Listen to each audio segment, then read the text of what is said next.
Sa part na yan, nag-edit ako. So, dun mismo sa TikTok. So, sa TikTok po, may plus sign. So, doon ka maggagawa ng video. So, may editing naman sa TikTok.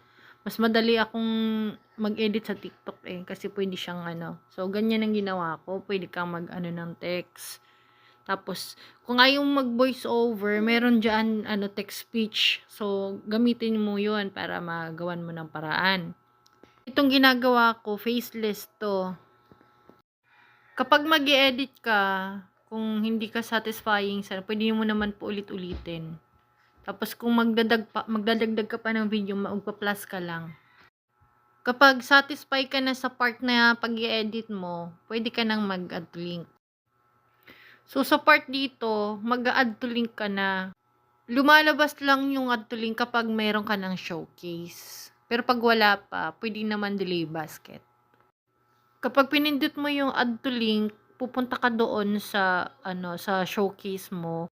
Yung in-add to showcase mo, makikita mo dyan, mag-a-appear yan. Tapos, i-add mo na siya. Ayun, nakita mo yung Glow Instant, yung in-add to showcase ko. Nandun yun, ayan. Tapos, i-add mo lang siya. May nakalagay na add mo lang.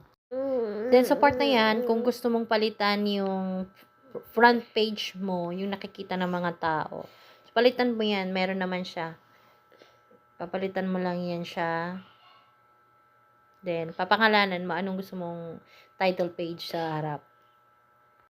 At pwede mo nang ilagay yung description niya. Tapos, huwag mong kalilimutan yung hashtag kasi mahalaga yun na according dun sa products. Ayan, pwede mo na i-post.